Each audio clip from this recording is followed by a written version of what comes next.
আমরা যারা একে অন্যের সাথে দেখা করছি, এই দেখা করার একটাই উদ্দেশ্য, সেটা কি? কার ওয়াস্তে, কার জন্য? এই মাহফিল কায়েম হচ্ছে কাকে রাজি করার জন্য? আল্লাহকে রাজি করার জন্য। সুবহানাল্লাহ। তো আল্লাহ তাআলা ইরশাদ করেছেন হাদিসে কুদসির মধ্যে, সরকার দো আলম সাল্লাল্লাহু আলাইহি ওয়াসাল্লাম ইরশাদ করেছেন, আল্লাহ তাআলা হাদিসে কুদসির মধ্যে বলছেন, ওয়াজাবাত মুহাব্বতি, আমার মহব্বত তাদের জন্য ওয়াজিব হয়ে যায়। আমার মহব্বত তাদের জন্য ওয়াজিব হয়ে যায়। কাদের জন্য? কাদের জন্য ও বারি তাআলা, কাদের জন্য তোমার মহব্বত ওয়াজিব হয়ে যায়? আল্লাহ সুবহানাহু ওয়া তাআলা ইরশাদ করেছেন, ওয়াজাবাত মুহাব্বতি লিল মুতাহাব্বিনা ফিয়া ওয়াল মুতাবাযিলিনা ফিয়া ওয়াল মুতাযাওয়িরিনা ফিয়া, আও কামা ক্বালা নবী সাল্লাল্লাহু তাআলা আলাইহি ওয়াসাল্লাম। সরকার ইরশাদ করছেন, আল্লাহ তাআলা ইরশাদ করেছেন, ও আমার ওই সকল বান্দার জন্য আমার মহব্বত ওয়াজিব হয়ে যায় যারা এক অন্যকে মহব্বত করে দুনিয়াবি কারণে নয়, শুধু আমি আল্লাহর জন্য। কার জন্য? তরিকতের ভাইদের মধ্যে আমাদের যে বন্ডিংস, বিশেষ করে যারা ধর্মপুর দরবার শরীফের সাথে আছেন, ধর্মপুর দরবার শরীফের হুজুর কেবলার হাতে যারা বায়াত গ্রহণ করেছেন, আমার আজকের তাকরীরের স্পেশাল অ্যাড্রেসিং থাকবেন তারা। সাথে সাথে আমাদের নওজওয়ান ভাইরা যারা আছেন, আল্লাহ তাআলা আমাদেরকে কোরআন সুন্নাহ মোতাবেক চলার তৌফিক দান করুন। হাদিস শরীফের মধ্যে আল্লাহ সুবহানাহু ওয়া তাআলা ইরশাদ করছেন, বান্দারে তুমি যখন একে অন্যকে তোমরা যখন মহব্বত করো দুনিয়া হাসিল করার জন্য নয়, শুধু আমি আল্লাহকে খুশি করার জন্য। কাকে খুশি করার জন্য? আল্লাহকে খুশি করার জন্য। তো আল্লাহ তাআলা ইরশাদ করছেন, ওয়াজাবাত মুহাব্বতি, তাদের জন্য আমার মহব্বত ওয়াজিব হয়ে যায়। ওয়াল মুতাযাওয়িরিনা ফিয়া, প্রতি ওয়াক্ত নামাজের সময় আমার ঈমানি ভাইয়ের সাথে, আমার রুহানি ভাইয়ের সাথে, আমার তরিকতের ভাইয়ের সাথে আমার 5 ওয়াক্ত 5 বার দেখা হতো। হঠাৎ করে দেখিস আজকে আসে নাই, এক বেলা যায় 2 বেলা যায়, কিরে আমার ভাই আসে না কেন? প্রতি ওয়াক্ত নামাজ তো সে বাদ দেয় না। আমি খবর নিতে গেলাম আমার ভাইয়ের খবর কি, সে কোনো অসুস্থ কিনা। আমার এই দেখতে যাওয়া একমাত্র আল্লাহকে রাজি করার জন্য। কাকে রাজি করার জন্য? তা আল্লাহ তাআলা ইরশাদ করছেন, ওয়াজাবাত মুহাব্বতি লিল মুতাযাওয়িরিনা ফিয়া, যারা আমি আল্লাহর ওয়াস্তে একে অন্যের সাথে দেখা করে তাদের জন্য আমার মহব্বত ওয়াজিব হয়ে যায়। মহব্বত ওয়াজিব। আর আরেক প্রকারের ব্যক্তি, ওয়াল মুতাবাযিলিনা ফিয়া, আজকে মাহফিল কায়েম হচ্ছে, ঈদ মিলাদুন নবী সাল্লাল্লাহু আলাইহি ওয়াসাল্লামের মাহফিল হচ্ছে। এই মাহফিলের ইন্তজামের জন্য যারা শরীক শামিল হয়েছেন, তারা কি দুনিয়াবি কিছু পাওয়ার জন্য নাকি আল্লাহকে রাজি করার জন্য? একটু জোরে বলেন না। আল্লাহকে রাজি করার জন্য। আল্লাহ তাআলা ডাক দিয়ে বলছেন, আমাকে রাজি করার জন্য যারা খরচ করে তাদের জন্য আমার মহব্বত ওয়াজিব হয়ে যায়।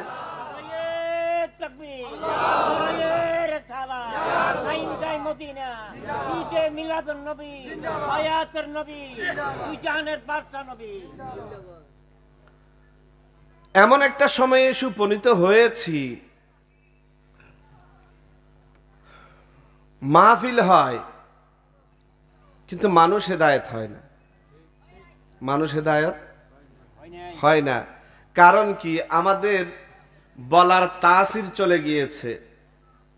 আমরা এই স্টেজের বেহুরমতি করেছি। আমরা এই স্টেজের মধ্যে কমেডিয়ান, নাট্যকার, হাসানেওয়ালা, আমরা হুজুর দাওয়াত দেওয়ার সময় আগে পরামর্শ করি হুজুর কোনটা হাসাইতে পারে ভালো। আমাদের নজওয়ানদের মধ্যে। আর আজকাল আমাদের জন্য তফসির খোঁজা একেবারে সোজা না, ফেসবুক খুললেই তো তফসির আর তফসির, ঠিক কি না?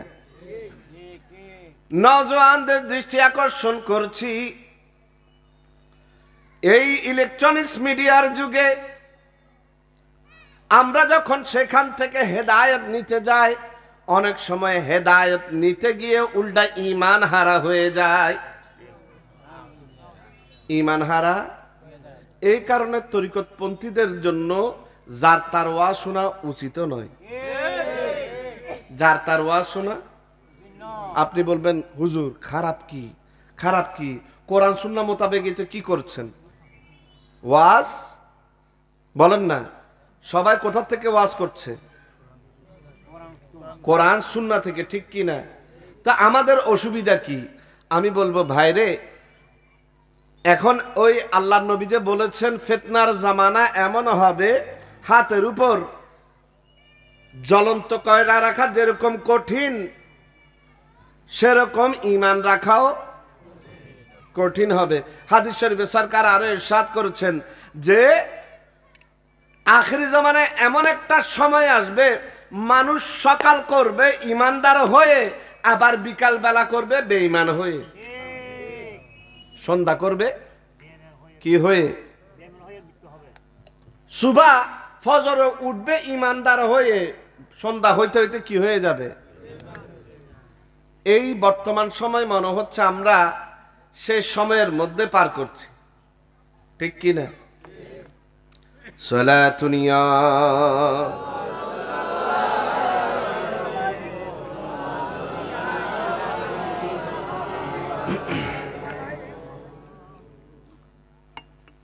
কারণ জাহেলরা এসে মঞ্চগুলো সব দখল হয়েছে, মাহফিল এখন মাহফিল নাই,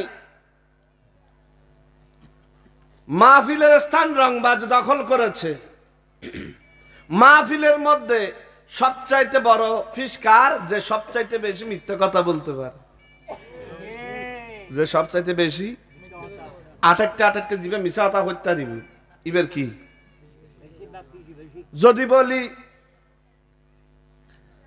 আমি আগে বেশ কয়েকবার রকেটে চড়েছি, এই আস্তে আস্তে ফিস বাড়া শুরু হই, কি বাড়া শুরু হয়েছে? আগে বেশ কয়েকবার ইংলিশ প্রিমিয়ার লিগে খেলার রেকর্ড আমার, ফিস আরো বেড়ে গেল। বিল ক্লিন্টনের সাথে আমার রেগুলার উঠা বসা হয় আরো। তো এখানে যারা সামিন আছেন, শ্রোতা যারা আছেন, তারাও জানে যে আমি মিথ্যা কথা বলতেছি। আমি কি বলছি? আমি কি বলছি? মিথ্যা কথা। একেবারে আমি যা যা বের করছি এগুলো সব কি মিথ্যা কথা। আমি ইংলিশ প্রিমিয়ার লিগে খেলেছি, ব্রিটেনে আমি বেশ কয়েকবার শ্রেষ্ঠ টিচার হয়েছি, আমি রকেটে দ্রুতগামী রকেটে চড়েছি, এরকম এরকম কথা আছে না নেই? বিল গেটসের সাথে আমার বেশ কয়েকবার বৈঠক হয়েছে। তো সামিন যারা আছে, যারা শ্রোতা আছেন, তারা জানে আমি আটেকটা কি বলতেছি, মিথ্যা কথা বলছি। তারপরের বছর গিয়ে আমার ডিমান্ড বেড়ে গেল, কারণ উনি মিথ্যা কথায় চ্যাম্পিয়ন আর উনি অনলাইনের মধ্যে ভাইরাল। কিসের মধ্যে?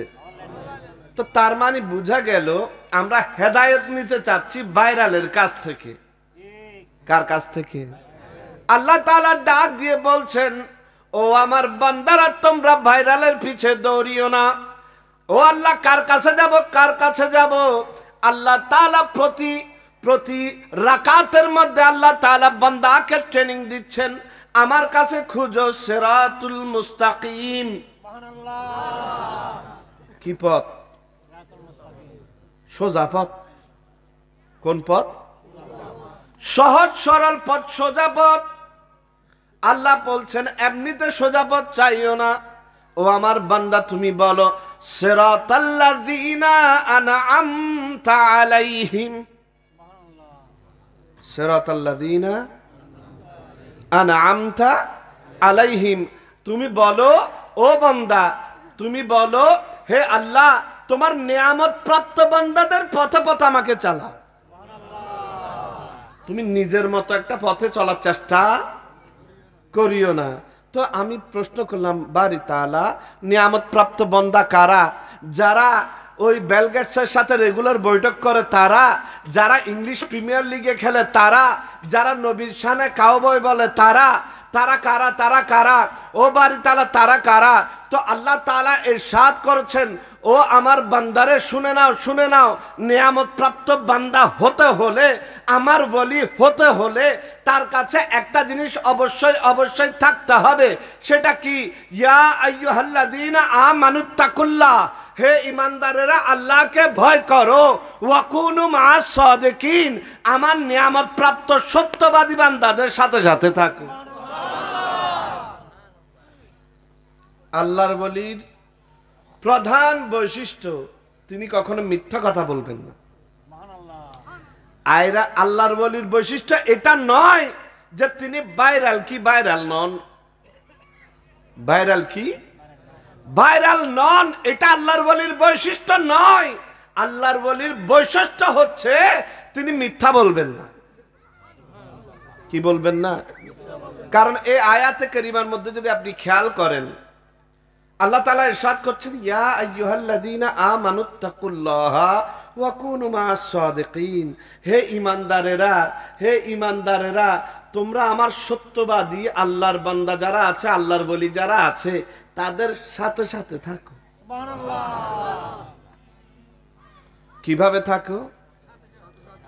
বলেন নাই এই আয়াতে যদি আপনি একটু খেয়াল করেন, এখানে বলেন নাই তারা যেভাবে চলে সেভাবে চলো, তাদের সাথে সাথে নামাজ পড়ো, রোজা রাখো। এত লম্বা সিলেবাস আল্লাহ তাআলা দেন নাই। এই তরিকতপন্থীদের জন্য এই আয়াতের মধ্যে এতটুকুই সিলেবাস যে তুমি আল্লাহর ওলির সাথে সাথে থাকো। আল্লাহর ওলি, আবার আল্লাহর ওলি যারা তারে মনে করলে হবে না। আল্লাহর ওলি যারা তারে মনে করলে হবে না। আল্লাহর ওলিকে, আল্লাহর ওলি হচ্ছেন তিনি যিনি হক বলেন, হক চলেন, হকের সাথে থাকেন, হকের উপরে থাকেন।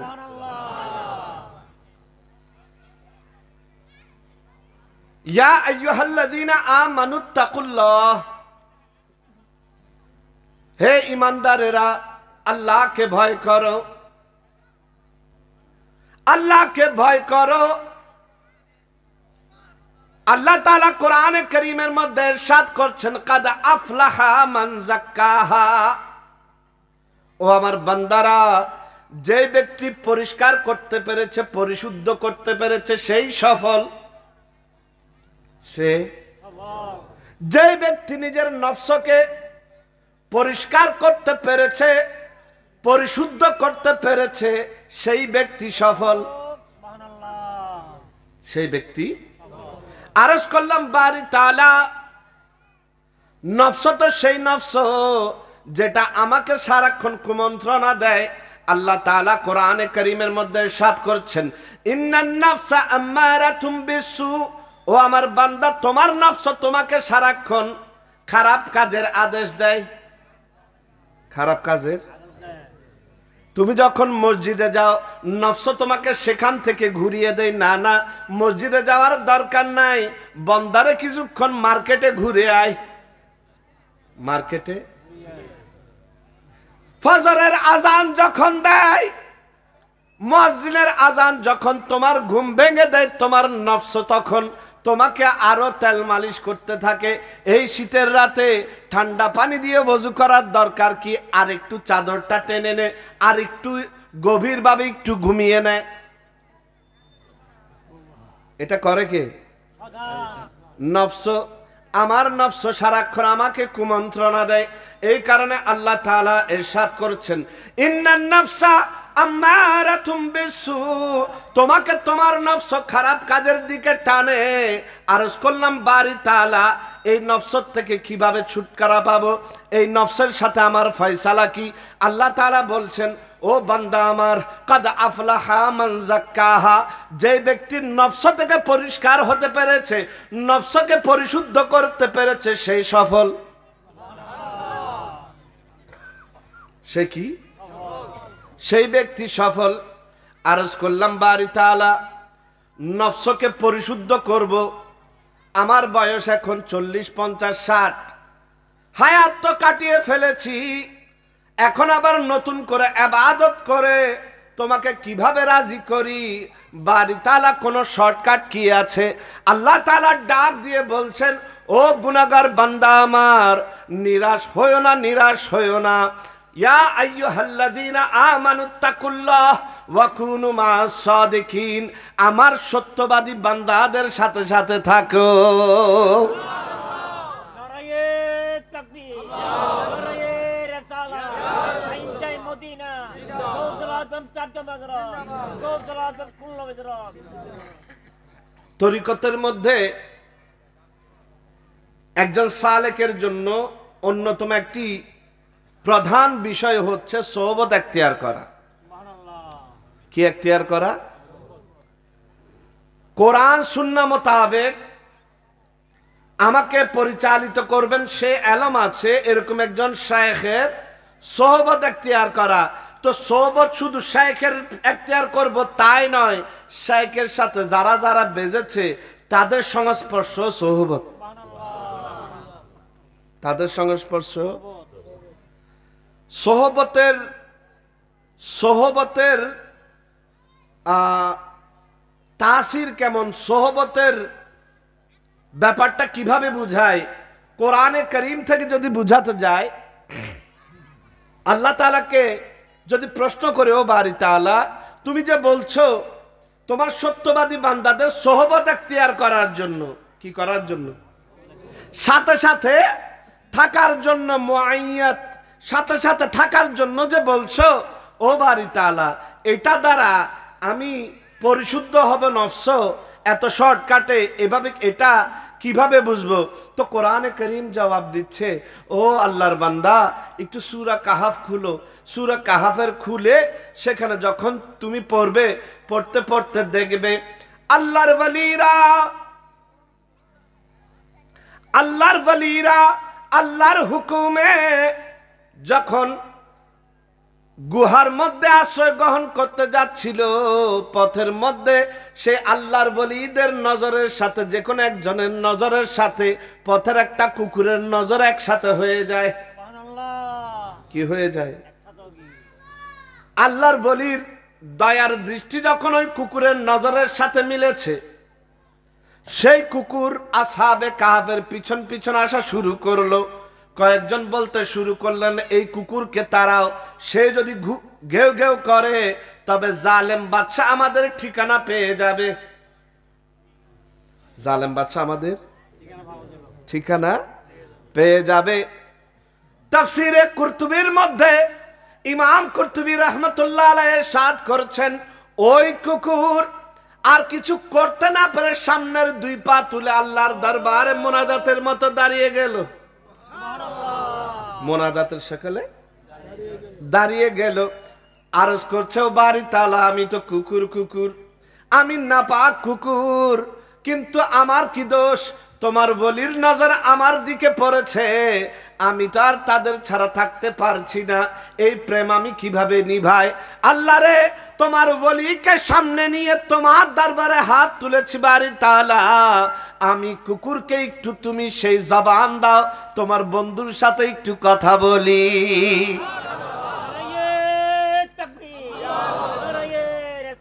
কুকুরের ফরিয়াদ করতে দের কবুল হওয়ার দের। ওই কুকুর ডাক দিয়ে বলছে, হে আসহাবে কাহাফের আল্লাহর ওয়ালিরা, শুনে নাও, আমি কুকুর ঠিক আছে, কিন্তু যখন তোমাদের মহব্বতে পড়েছি আমি আর নরমাল কুকুর নাই, ইন্নী উহিব্বুল আউলিয়া ওয়াস সালেহিন, আমি আল্লাহর ওয়ালির মহব্বত করনে ওয়ালা হয়ে গিয়েছি।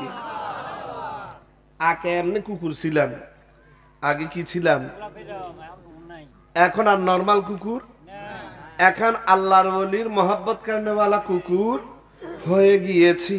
তো হয়ে গিয়েছি যখন, এখন সে আসহাবে কাহাফের দরবারে যখন আরজ করেছে, আসহাবে কাহাফও নিয়ে গেলেন, সেখানে যারা ছিলেন ওই কুকুরকে সহ নিয়ে গেলেন। তো আসহাবে কাহাফ ওই গুহার মধ্যে 309 বছর ছিলেন। সুবহানাল্লাহ। কয় বছর? 309 বছর আসহাবে কাহাফ গুহার মধ্যে 309 বছর ছিলেন। আল্লাহ তাআলা ডাক দিয়ে বলছেন, ওরে আমার বান্দারা শুনে নাও, শুনে নাও। শুধু 309 বছর আসহাবে কাহাফ ছিল তা নয়, কোরআন খুলে দেখো, সূরা কাহাফ খুলে দেখো, ওয়া কালবুহুম বাসিতুন যিরাআইহি বিল ওয়াসিদ। 309 বছর ধরে ওই আসহাবে কাহাফের গুহার চৌকাটের মধ্যে ওই কুকুরের সামনে 2 পা দিয়ে, সামনে 2 পা ছড়িয়ে দিয়ে ওই কুকুর 309 বছর বসেছিল। একটু জোরে বলেন না, আরো জোরে, আরো জোরে। আল্লাহ তাআলা আপনাদের সুবহান আল্লাহ তাসির আমার তাকরীরের মধ্যে এনে দিই। ভাইরা আমার, বলছিলাম 309 বছর, কুকুর বাঁচে কয় বছর? 10 হইতে কুকুর বাঁচে 10 হতে 12 বছর। কয় বছর? তো এই আসহাবে কাহাফের কুকুর 309 বছর ধরে গুহার মুখে বসে আছে। 309 বছর কিভাবে ছিল? প্রশ্ন জাগে কি জাগে না? তো বুঝার জন্য আমার নওজোয়ান ভাইদের বুঝার জন্য একটু মেসালে দিয়ে যদি বলি, চুম্বক আছে না নেই? তো চুম্বকের কাজ হচ্ছে আকর্ষণ করা। কি করা? লোহা জাতীয় যে কোনো ধাতুকে চুম্বক কি করে? আকর্ষণ করে। আর লোহার কাজ হচ্ছে চুম্বক পাইলে আকর্ষিত হয়, কিন্তু লোহায় লোহাকে আকর্ষণ করে না। ম্যাগনেট কাজ হচ্ছে আকর্ষণ করা, আর লোহা তার কাজ হচ্ছে চুম্বক হলে সেদিকে আকর্ষিত হবে, কিন্তু লোহা লোহাকে আকর্ষণ হবে না। একটা চুম্বক নিলাম, আরেকটা লোহা নিলাম, ওই লোহাটা চুম্বকের সাথে যখন লাগালাম, চট করে ওই লোহাকে চুম্বক ধরে ফেললো। সুবহানাল্লাহ। লোহাকে কিসে ধরলো? চুম্বকে ধরলো। চুম্বকে ধরেছে, বুঝলাম চুম্বকের আকর্ষণ শক্তি আছে। কি শক্তি আছে? আরেকটা লোহা নিলাম, লোহা নিয়ে এবার চুম্বকের ধারে কাছেও যায় নাই, ওই যে লোহাটা চুম্বকের সাথে লাগানো আছে তার কাছে যখন নিয়ে গেলাম, দেখলাম এই লোহা ওই লোহাকে ধরে নিয়েছে। এই লোহা ওই লোহাকে চুম্বকে ধরে নাই, কিসে ধরেছে? লোহায় লোহাকে। লোহাকে প্রশ্ন করলাম, কিরে লোহা, তোর কাজ তো আকর্ষণ করা নয়, তোর কাজ তো আকর্ষণ করা নয়, আকর্ষণ করার কাজ তো চুম্বকের। ওই লোহার ডাক দিয়ে বলছে, আল্লাহর বান্দারে, চুম্বকের মধ্যে আকর্ষণ ক্ষমতা দিয়েছে আল্লাহ, সেই আকর্ষণ ক্ষমতার বলে চুম্বকের সাথে যখন আমি লেগেছি, চুম্বকের সাথে সোহবত যখন এখতিয়ার করেছি, চুম্বকের সাথে যখন আমি সোহবত এখতিয়ার করেছি, চুম্বকের আকর্ষণ শক্তির কিছু কিছু আমার কাছে এসেছে। আমি আর নরমাল লোহা নাই, নরমাল লোহা চুম্বকের সাথে লাগার কারণে সেই আকর্ষণ শক্তি আল্লাহ তাআলা আমাকে দান করেছেন। সেই আকর্ষণ শক্তি দিয়ে আমি আরেকটা লোহাকে ধরতে পারি।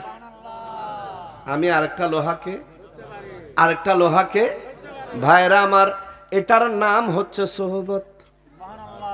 এটার নাম, আপনি যখন আল্লাহর কোন ওলির সত্যবাদী বান্দার, হক চালনেওয়ালা বান্দার, কোন সৎকর্ম পরায়ণ বান্দার সোহবত এখতিয়ার করবেন, আল্লাহ তাআলার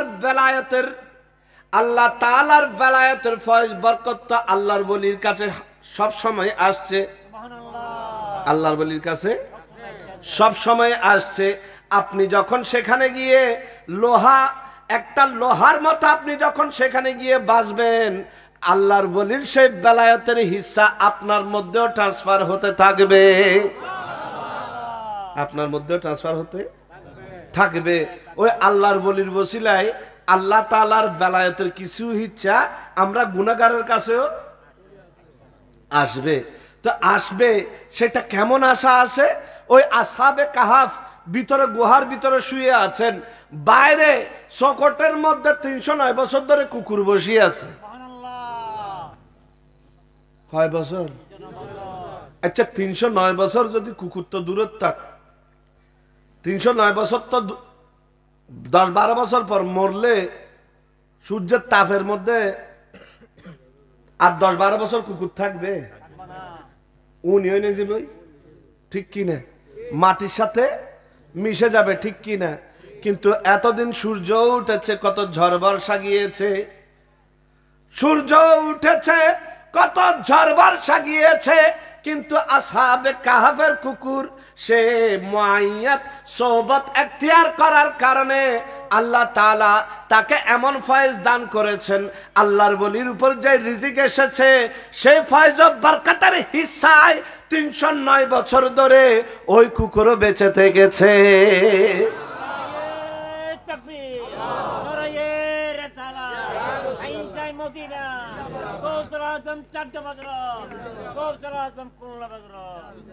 কয় বছর?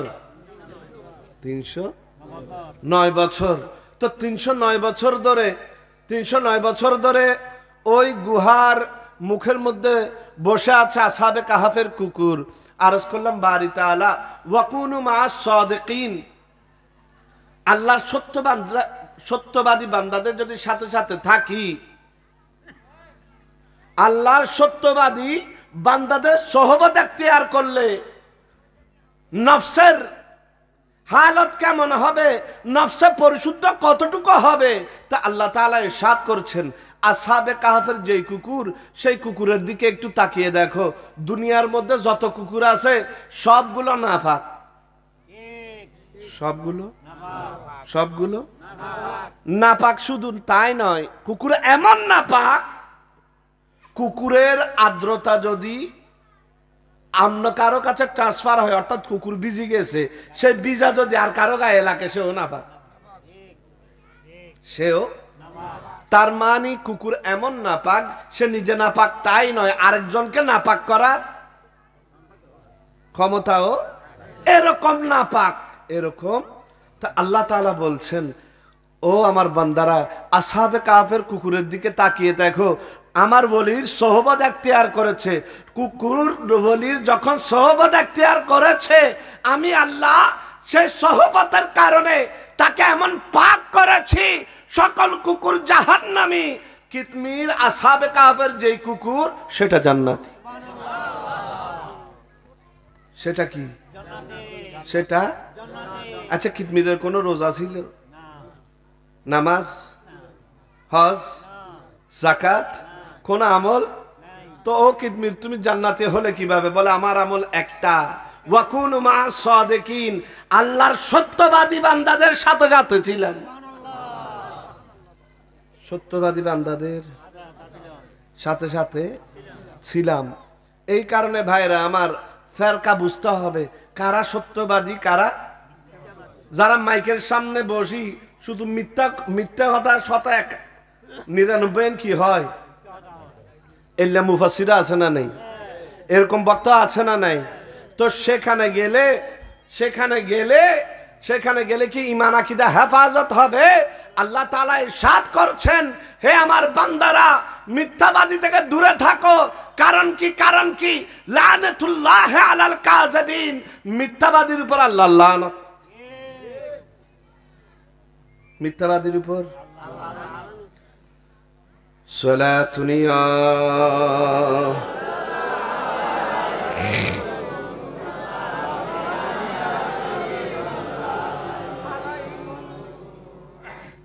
ভাইরা আমার, তরিকতের মধ্যে যারা দাখিল হয়েছেন, আমি তাদের খাস দৃষ্টি আকর্ষণ করছি। কারণ মানুষের জীবন হচ্ছে একটা বৃত্তের মতো। কিসের মতো? বৃত্ত। আর মুরব্বী নচিনে ভাল্লা চিনুন না? বৃত্ত মানে কি? আমার নজওয়ান ভাইরা বেশি চিনবে, যারা স্কুল কলেজে পড়ছে। বৃত্ত আছে না নেই? তো বৃত্ত কাকে বলে? যেখান থেকে শুরু হয় আবার সেখানে গিয়ে বৃত্ত আঁকার জন্য কি লাগে? আজকাল লাগে তো না, কি লাগে? মাশাআল্লাহ। বৃত্ত আঁকার জন্য কম্পাস, কম্পাসের মুখে একটা কি আছে? পেন্সিল আছে না নেই? ভাইরা আমার, জীবন নামের এই বৃত্তের পেন্সিল হচ্ছে না আপনি, জীবন নামের এই বৃত্তের পেন্সিল হচ্ছেন আপনি। যেই বিন্দু থেকে বৃত্ত আঁকা শুরু করছেন সেটা আপনার জন্ম, সেটা আপনার। আপনি জীবন নামের এই বৃত্তের সার্কেল পরিপূর্ণ করে যখন যথাযথভাবে আবার যখন মাটিতে মিশে যাবেন, সেটাই আপনার মত, সেটাই আপনার। এই জীবন বৃত্তের কথা আল্লাহ তাআলা কোরআনে কারীমের মধ্যে ইরশাদ করেছেন, মিনহা। আমরা যখন মানুষকে কবরস্থ করে মাটি দিই তখন কি পড়ি? মিনহা খালাকনাকুম ওয়া ফিহা নুঈদুকুম ওয়া মিনহা নুখরিজুকুম তারাতান উখরা। ভাইরা আমার, আমি হলাম সেই পেন্সিল, আমি জীবন আমার বৃত্ত, আমি হলাম সেই পেন্সিল, জীবন আমার বৃত্ত। যেখান থেকে শুরু করেছি সেটাই আমার জন্ম, আর যেখানে গিয়ে শেষ হবে সেটাই আমার মৃত্যু। এই বৃত্তের মধ্যে একটা অপরিহার্য অঙ্গ হচ্ছে, বৃত্ত যদি সুন্দরভাবে আঁকতে হয় একটা জিনিস অবশ্যই লাগবে, সেটা হচ্ছে কম্পাস। সেটা কি? ও ভাই আমার, কম্পাসের কয়টা বাহু? কয়টা?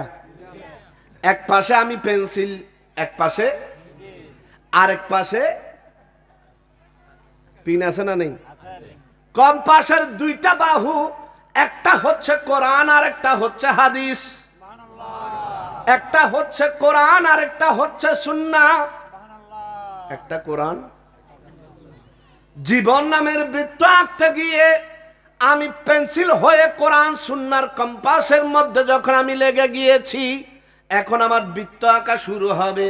বৃত্ত আঁকবো কোথার থেকে? আমার তো বৃত্ত আঁকতে গেলে আরেকটা কম্পালসারি জিনিসের দরকার। কম্পাসের এক পাশে আমি পেন্সিল, আরেক পাশে কি? আরেক পাশে কি? কাটা পিন। সেই পিনটা কোথায় থাকে? মাঝখানে যে জায়গায় থাকে সেটাকে কি বলে? একটু জোরে বলেন না। কেন্দ্র। সেটাকে কি বলে? মাঝখানে যে পয়েন্টের মধ্যে আমার কাঁটা থাকে কম্পাসের, সেটার নাম হচ্ছে কেন্দ্র। কেন্দ্র ছাড়া বৃত্ত হয় না। ওরে ভাই আমার, এই কারণে আল্লাহ তাআলা ইরশাদ করেছেন, ইয়া আইয়ুহাল্লাযীনা আমানুত্তাকুল্লাহ ওয়াবতাগু ইলাইহিল ওয়াসিলা। ও আমার বান্দা, তুমি যখন ঈমান এনেছো, তাকওয়া পেয়েছো, কেন্দ্র হিসেবে একজন মুর্শিদ ধরে নাও। কেন্দ্র হিসেবে ওই কোরআন সুন্নাহর কাঁটা, যখন আপনি মাঝখানে একটা কেন্দ্রের মধ্যে আপনার ওই কোরআন সুন্নাহর কম্পাসের এক প্রান্ত পিন রেখে আপনি যখন জীবন বৃত্ত আঁকবেন, সেই বৃত্ত সুনিপুণ ভাবে আপনি ওই যেখানে গিয়ে উদিত হয়েছেন, কারণ আপনি যখন দুনিয়ায় এসেছেন আপনার গুনাহ ছিল।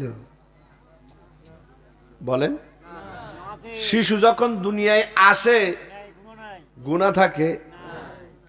শিশু যখন দুনিয়ায় আসে তখন যেমন গুনাহ থাকে না, তেমনি ভাবে কেন্দ্রওয়ালা যারা আছে, কেন্দ্রওয়ালা অর্থাৎ পীর ও মুর্শিদের হাতে বায়াত গ্রহণ করে যারা কোরআন সুন্নাহ মোতাবেক নিজের জীবনকে চালিত করবে, মৃত্যুর আগে তারা ওই শিশুর মতো নিষ্পাপ হয়ে মারা যাবে।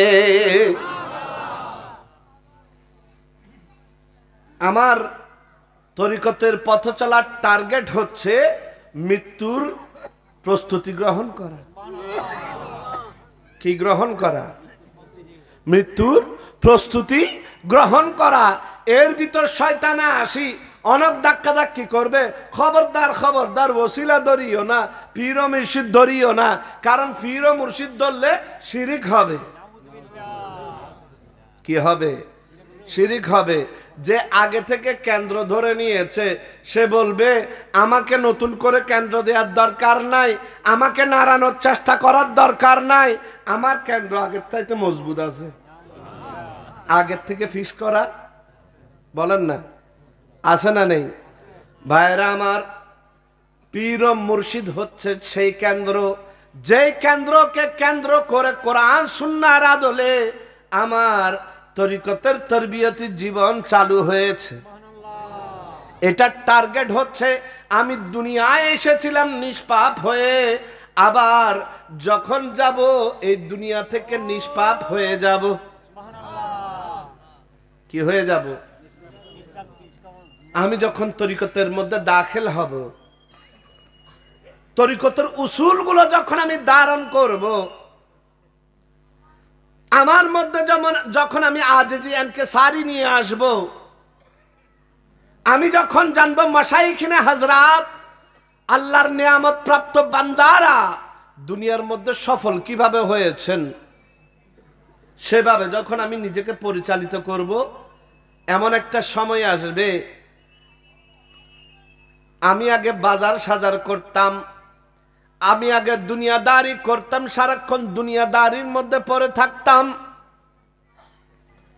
আমি যখন ধর্মপুর দরবার শরীফে গিয়ে বায়াত গ্রহণ করেছি, সকাল সন্ধ্যা মুর্শিদের শিখিয়ে দেয়া ওয়াজিফা, মাগরিবের নামাজের পর আর ফজরের নামাজের পর কলবে আল্লাহ আল্লাহ জিকির শুরু করেছি।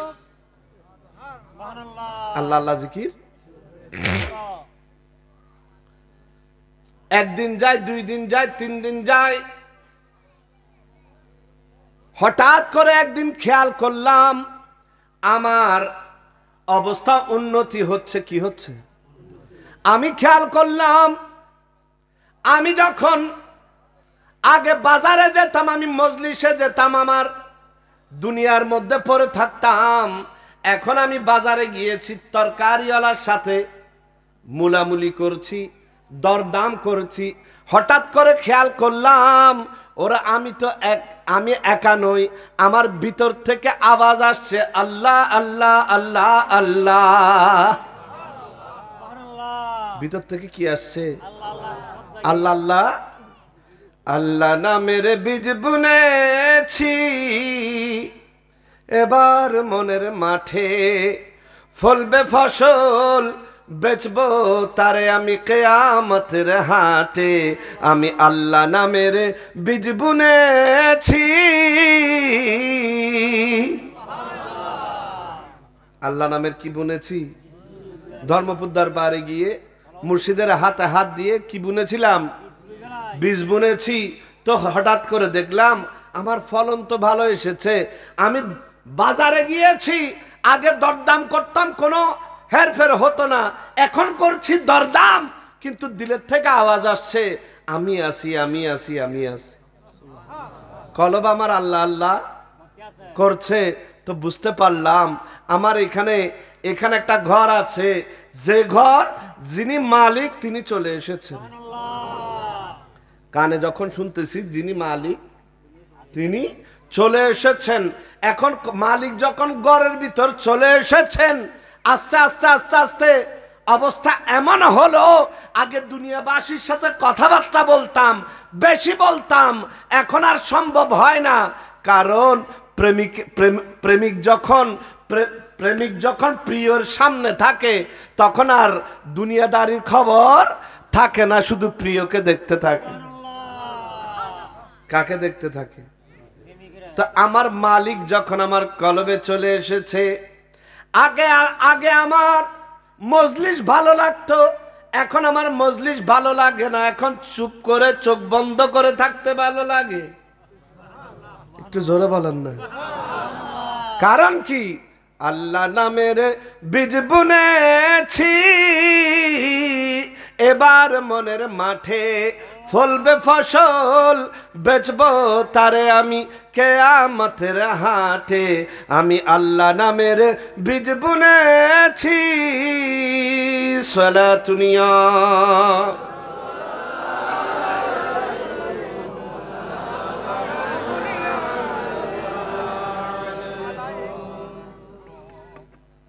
এই কারণে সরকার দু আলম সাল্লাল্লাহু আলাইহি ওয়াসাল্লাম হাদিস শরীফের মধ্যে ইরশাদ করছেন, মাসালুল লাযীনা ইয়াযকুরুনাল্লাহ ওয়াল্লাযীনা লা ইয়াযকুরুনাল্লাহ কামাসালিল হাইয়্যি ওয়াল মাইয়্যিত। সুবহানাল্লাহ। আও কামা ক্বালা নবী সাল্লাল্লাহু তাআলা আলাইহি ওয়াসাল্লাম। সরকার দু আলম সাল্লাল্লাহু আলাইহি ওয়াসাল্লাম হাদিসের শরীফের মধ্যে ইরশাদ করেছেন, ও আমার সাহাবীরা শুনে নাও, শুনে নাও।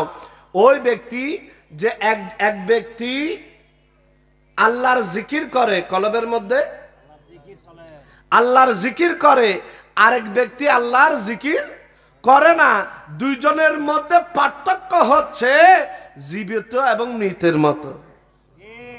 জীবিত এবং, অর্থাৎ যে ব্যক্তি জিকির করে সে জিন্দা, আর যে ব্যক্তি জিকির করে না, আল্লাহর জিকিরের মধ্যে নাই, যদিও তোমরা হাঁটতে বসতে নড়তে চড়তে দেখছো, সে মুর্দা, সেই ব্যক্তি।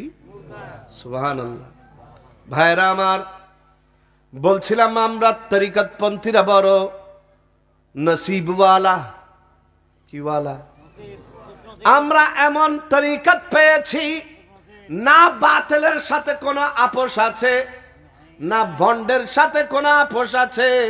আমরা গৌসে খুলনার দামান ধরেছি, এমন হাস্তির দামান, সুবহানাল্লাহ, যে হাস্তির নজর যেদিকে যেদিকে পড়েছে, এটা তরিকায়ে নকশবন্দিয়া মুজাদ্দিদের একটা খাস নিসবত। তারা এই তরিকতের মাশায়েখিনে কেরাম তাওয়াজ্জুহে ইত্তেহাদির ফয়েজ দান করেন। তারা যেদিকে নজর পড়ে, তাদের হালত এমন হয়, যেদিকে নজর দেন সেখানে আল্লাহ নামের নকশ উঠে যায়। আল্লাহ নামের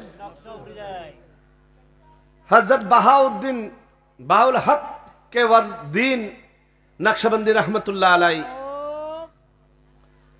নিজের শায়েখ সৈয়দ আমির কুলাল রহমতুল্লাহ আলাইহির কাছে ফয়েজ গ্রহণ করতে যেতেন। হযরত আমির কুলাল রহমতুল্লাহ আলাইহি, যিনি মাটির বাসন কোসন বানিয়ে জীবিকা নির্বাহ করতেন, সৈয়দ জাদা ছিলেন, আলে রসুল, রসুলের বংশের ছিলেন। তো তিনি হালাল রুজি রোজগারের জন্য মাটির বাসন কোসন বানিয়ে সেগুলো বেচে জীবিকা নির্বাহ করতেন। তো ওই বাহাউদ্দিন নকশবন্দ বুখারী রহমতুল্লাহ আলাইহি প্রত্যেক দিন পীরের দরবারে যেতেন ফয়েজের জন্য। তো যেতেন আরেকদিন এরকম যেতে যেতে ফয়েজ নিতে নিতে অবস্থা এমন হলো, দেখা গেল ও হযরত বাহাউদ্দিন নকশবন্দ বুখারী রহমতুল্লাহ আলাইহি সৈয়দ আমির কুলালের ফয়েজে ইত্তেহাদি তাসিরের কারণে হযরত বাহাউদ্দিন নকশবন্দ বুখারী হযরত আমির কুলালের বানানো যে হান্ডি পাতিল যেগুলো ছিল, সেদিকে তিনি যেদিকে যেদিকে নজর দিয়েছেন সেখানে আল্লাহ নামের নকশা উঠে গিয়েছে। আল্লাহ নামের নকশা উঠে গিয়েছে, সে কারণে তার সেখান থেকে নাম হয়ে গেল নকশবন্দ। নকশবন্দ, নকশবন্দ মানে এই তরিকতের সালেক যারা আছে তাদের কলবের মধ্যে আল্লাহ নামের নকশা অঙ্কন করে দেন। ভাইরা আমার, এই তরিকা হযরত বাহাউদ্দিন নকশবন্দ বুখারীর তরিকা। আমরা শেখ গৌসে খুলনার তরিকার মধ্যে আছি, যিনি যেদিকে তাকাতেন সেদিকে আল্লাহ নামের জিকিরের আওয়াজ আসত। আমার গৌসে খুলনার পার্শ্ববর্তী গুনাগার ঘাটির যে জায়গায় বাড়ির পার্শ্ববর্তী প্রতিবেশী ছিলেন যদুনাথ ঠাকুর। কি ঠাকুর? যদুনাথ হিন্দু না মুসলমান? ওই যদুনাথ ঠাকুর হিন্দু ব্রাহ্মণ ছিল।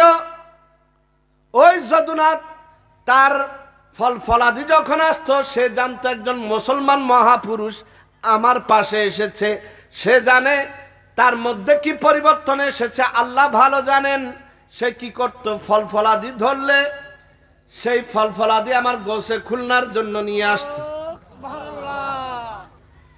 হুজুর গৌসুল আজম আব্দুল আজিজ খুলনবী রহমতুল্লাহ আলাইহির জন্য সে কি নিয়ে আসতো, ফল ফলাদি নিয়ে আসতো। তো ফল ফলাদি নিয়ে আসতে আসতে এর ভিতর কোন সময় দয়া হয়েছে, ওই আসহাবে কাহাবের কুকুরের মতো কোন সময় দয়া হয়েছে, গোসে খুলনা চোখ তুলে তাকিয়েছেন। আর যদুনাথ ঠাকুরের ভিতরে নাই। যদুনাথ ঠাকুরের দৃষ্টিতে যখন দৃষ্টি পড়েছে, যদুনাথ খেয়াল করে লোম প্রতিটা লোমকূপ থেকে আল্লাহ আল্লাহ বের হচ্ছে।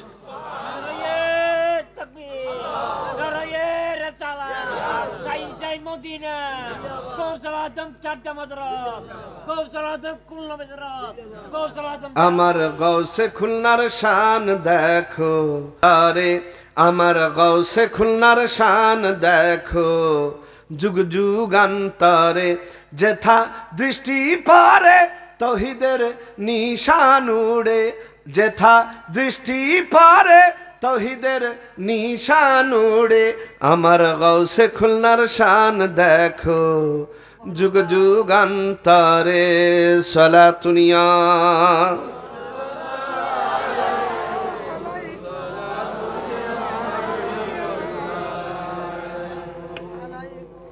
যদুনাথের দিকে একবার চেয়ে দেখো, আরজ করেন মহাপুরুষ একবার দেখো, তোমার প্রেম জ্বালা অধম সইতে নারে, লোমে লোমে কেন আল্লাহ আল্লাহ করে। আমার গৌসে খুলনার শান দেখো, যুগ যুগান্তরে সালাতুনিয়া।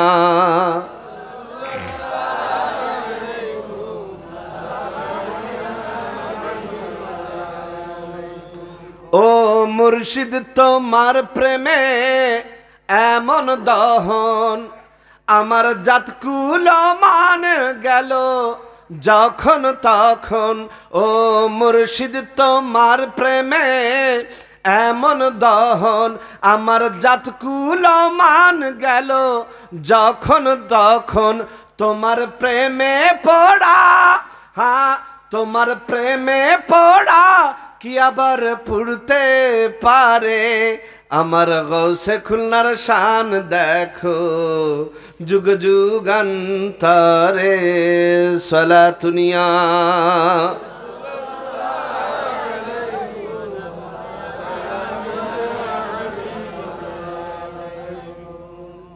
আমার গৌসে খুলনা তখনকার যুগে সফরে বের হয়েছেন। এদিকে যদুনাথের অবস্থা খারাপ। যদুনাথের সে বেখুদির মধ্যে আছে। সে তার এই রোগের কারণ, এই রোগের প্রতিকার সে জানে না। ডাক্তারও এখন কাছে নাই। ডাক্তার গিয়েছে সফরে, সুবহানাল্লাহ। ডাক্তার গিয়েছে মানি যে আপে হরাই এই আপে কি তোলা করিবি। এটা প্রেমের রোগ। কিসের রোগ? এটা দুনিয়াবি ডাক্তার দ্বারা সম্ভব নয়। এটা বড় মারাত্মক রোগ। ওই হিন্দু ব্রাহ্মণ যদুনাথের লোমে লোমে আল্লাহ আল্লাহ করছে, এদিকে ডাক্তার তাকে ফেলে সফরে বের হয়ে গিয়েছেন। সফরে ওই ব্রাহ্মণ আর থাকতে পারে না বজদের মধ্যে। সে বজদের মধ্যে আছে। কিছুদিন পর যখন সেই ব্রাহ্মণ ওই অবস্থায় মারা গেল, ওই অবস্থায় আয় হায়, সৎকার কিভাবে হবে? তার কি জানাজা পড়বে, নাকি তাকে দাফন করবে, নাকি তাকে আগুনে পুরাবে?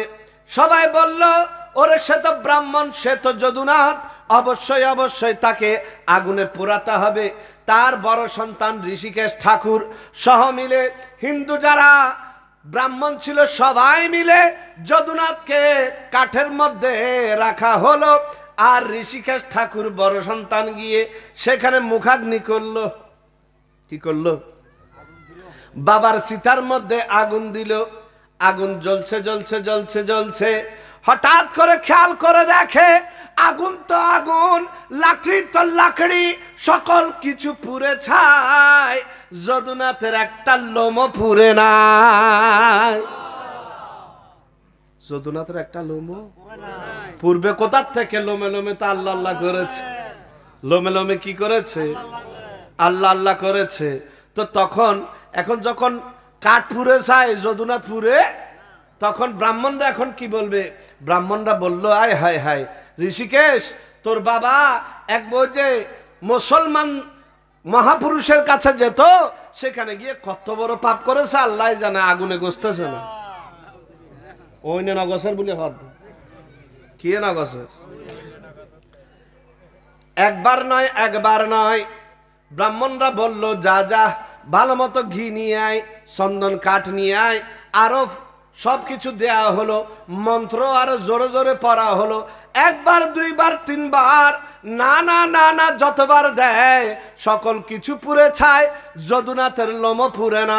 তখন তারা ব্রাহ্মণরা মিলে সমাধান দিলে, এক কাজ কর, এরা আগুনে গসবে না এমন পাপী, এরা নদীতে ভাসাই দে। কোথায়? বেদনা নদী দরবার শরীফের পাশেই। আপনারা যারা জিয়ারতে গিয়েছেন খুলনা দরবার শরীফে, দরবার শরীফে যেতে ওই বেদনা নদী পার হয়ে যেতে হয়। তো হিন্দুরা কি করলো? যদুনাথকে সেই নদীতে ফেলে দিল। যদুনাথ তো যদুনাথ, সে কি আর যেন তেন মরা? সে তো প্রেমে মরা। সে কিসে মরা বলেন না? সে তো প্রেমে মরা, সে তো রবের প্রেমে মরা। ওই যদুনাথ জোয়ার আসে, ভাটা আসে, কখনো নিচে যায়, কখনো উপরে আসে। যদুনাথ কত কিছুই তো ভেসে চলে যায়, কিন্তু না না না, যদুনাথ তো প্রেমের মরা। যদুনাথ গোসে খুলনার ঘাটের মধ্যে ঘোরাফেরা করতে থাকে। 14-15 দিন পর যখন আমার গোসে খুলনা সফর শেষ করে গুনাকাঠি দরবারের মধ্যে তশরিফ আনলেন, তখনকার মুয়াজ্জিন জাহা বকশুকে ডাক দিয়ে বলছেন, ও জাহা বকশু, তুমি বেদনা থেকে যদুনাথকে তুলে একটু বেদনা পারে একটু দাফন করো। কি করো? মাটি চাপা দাও। কারণ সে আমার তাওয়াজ্জুর কারণে, আমার দৃষ্টির কারণে, সোহবত এখতিয়ার করার কারণে সে আল্লাহ আল্লাহ, তার লোমে লোমে আল্লাহ আল্লাহ করেছে ঠিক, কিন্তু সে তো কলমা পড়তে পারেনি। কলেমা পড়তে তো শরীয়ত কি তাকে ইমানদার হিসেবে অ্যাকসেপ্ট করবে? অ্যাকসেপ্ট করবে? তার মুআমালা সে জানে আর আল্লাহ জানে। কে জানে? আল্লাহ বেহতর জানে। জানাজা পড়া হবে না, তাকে বেদনা পাড়ের মধ্যে দাফন করো, বেদনা নদীর পাড়ে দাফন করো। তো সেই কথাই বলছিলাম, যদুনাথ পণ্ডিত ব্রাহ্মণ। যদুনাথ কি? পণ্ডিত ব্রাহ্মণ। ওই আল্লাহর ওলির দৃষ্টির মধ্যে এসেছে, সোহবত এখতিয়ার করেছে, সে সোহবতের মধ্যে এমন তাসির, যদুনাথ বলতেছে আমার জাতকুলমান সব গেছে, আমার জাতকুলমান। ও ও মুর্শিদ তোমার প্রেমে এমন দহন, আমার জাতকুলমান গেল যখন তখন, তোমার প্রেমে পড়া কি আবার পুরতে পারে? আমার গৌসে খুলনার শান দেখো যুগ যুগান্তরে, আমার গৌসে খুলনার শান দেখো যুগ যুগান্তরে। সলাতুনিয়া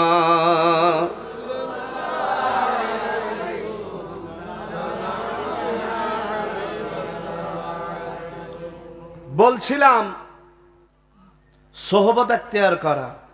কি এখতিয়ার করা? সোহবত বরদান।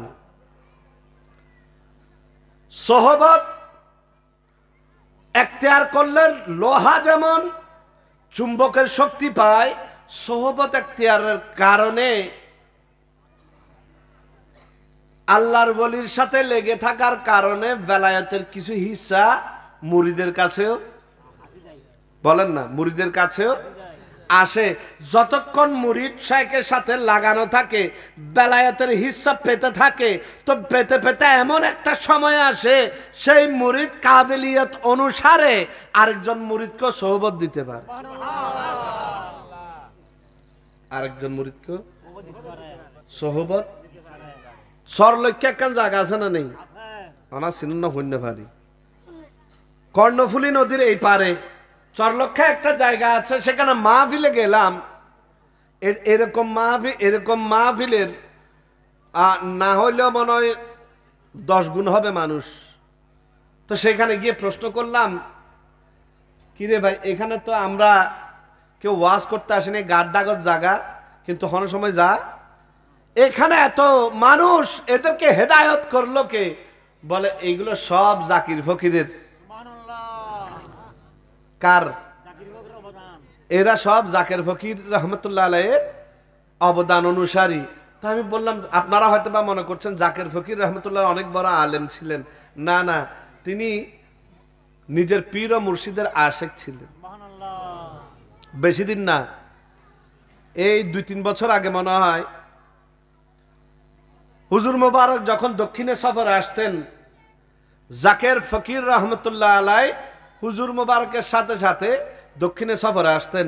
তো তিনি খেয়াল করতেন, হুজুর তো ওয়াজ করবেন, হুজুর তাবলীগ করবেন, হুজুর মানুষকে হেদায়েতের জন্য দাওয়াত দিবেন, হুজুর মানুষকে বায়াত গ্রহণ করাবেন, হুজুরের কাজ করবেন। তা আমি কি করব? আমি তো কিছু করতে পারবো না। একটা কাজ করব, হুজুরকে রান্না করি খাওয়াবো। হুজুরকে। তো জাকের ফকির রহমতুল্লাহ আলাই লাস্ট যেবার সফরে এসেছেন, তিনি তার জীবনের শেষ রাত্র হঠাৎ করে যারা খাদেমরা ছিলেন, আবরার আরো অন্যান্য যারা ছিলেন আমার ভাইয়েরা, তারা দেখলেন রাতের মাহফিল শেষ করে মাহফিলও চুবিয়েছেন, রান্না বান্না করে হুজুর মুবারককেও খাওয়াইয়েছেন, এবং মাহফিলের মেহমানদার যারা মাহফিলে এসেছেন সবার জন্য তাবারুক রান্না করেছেন। তো রান্না বান্না করে খাওয়ায়ে উনি রাত্রে মাহফিল থেকে আসার পর খোর কর্ম করলেন। কি করলেন? তো সবাই চিন্তা করছে এত রাইতে ইনি বেড়াতে যাবেন কোথায়? এত রাইতে বেড়াতে যাবেন কোথায়? তো জাকের ফকির রহমতুল্লাহ আলাই মাহফিল থেকে এসে খোর কর্ম করলেন।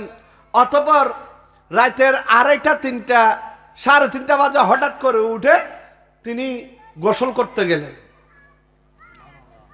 তাইলে মাঘ মাসে শীত, এই শীতের ভিতরে হড়ে গিয়ে বাইরে গোসল করার জন্য গেলেন। গোসল করে ফ্রেশ হয়ে মনে হচ্ছে আজকে ওনার বহুত বড় একটা দাওয়াত আছে। আসলেন, এসে ফজরের নামাজের সুন্নত আদায় করলেন। ফজরের নামাজের সুন্নত আদায় করলেন। আপনাদের আজকের মাহফিলের প্রধান মেহমানে আলা সেই ফজরের নামাজের ইমামতিতে যাওয়ার আগে তাকে যখন ডাকলেন, তিনি বলছেন আমার শরীরটা তো দিচ্ছে না, আপনারা শুরু করেন, আমি চেষ্টা করে যদি পারি শরীক হব। চেষ্টা করে যদি পারি শরীক হব। তো ওইদিকে ওনারা ফজরের নামাজের নিয়ত বেঁধেছেন। আল্লাহু আকবার, আল্লাহু আকবার। সেই মত কেমন ছিল আল্লাহ বেহতর জানে। ফজরের নামাজের ফরজ নামাজের নিয়ত বেঁধেছেন। ওদিকে এক সঙ্গী ফজরের সুন্নত পরে ফরজ নামাজের জন্য ইন্তজারে ছিলেন। এদিকে যারা পীর ভাইয়ের নামাজের জামাতে ছিলেন, ফজরের নামাজের সালাম ফিরিয়ে খেয়াল করেন জাকের ফকির আর নাই। জাকের ফকির আর নাই, ইন্তেকাল করে গিয়েছেন। তো এই ফজরের ফরজ নামাজের যতটুকু সময়, এতটুকু সময় সাকারাত, এতটুকু সময় সাকারাত।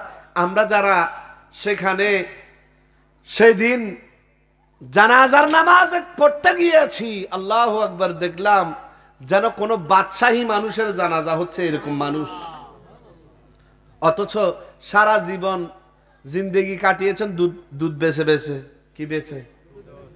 দুধ বেচে বেচে সেই এরকম নকশবন্দি যারা, তারা যাওয়ার আগে প্রস্তুতি নিয়ে যায়। নকশবন্দি যারা, তরিকতপন্থী যারা, তারা যাওয়ার আগে কি করে যায়? ভাইরা আমার, অনেকে বলে বেদাত, কি বলে? অনেকে বলে আমরা মাহফিল শেষে নবীকে সালাতু সালাম দিই কিনা? ইয়া নবী সালাম আলাইকা, ইয়া রসুল সালাম আলাইকা, ইয়া হাবিব সালাম আলাইকা, সালাওয়াতুল্লাহ আলাইকা। যার বুঝুন নয় এটা হব দেখি বেদাত, সে বলবে ওরে ভাই বেদাত বেদাত করিস না। পরীক্ষার আগে মডেল টেস্ট করতে হয়। কি করতে হয়? আমার ইয়াং জেনারেশনের ভাইরা একটু বেজি বুঝে। আমরা এসএসসি পরীক্ষা আরো 5 মাস দেরি, এখন থেকে কোচিং সেন্টারে ভর্তি হয়ে মডেল টেস্ট দিচ্ছি। কি দিচ্ছি? কিরে ভাই ভূত, তুই মডেল টেস্ট দিস কেন? তোর পরীক্ষা তো আরো 5 মাস পরে। বলে চাচা, আমি মডেল টেস্ট এখন থেকে এমন ভাবে দিতে আছি যাতে ফাইনাল পরীক্ষার সময় আমার ভুল না হয়। জোরে বলেন। ফাইনাল পরীক্ষার সময় অনেকে প্রশ্ন করে, এই যে আপনারা বলেন আকিদা,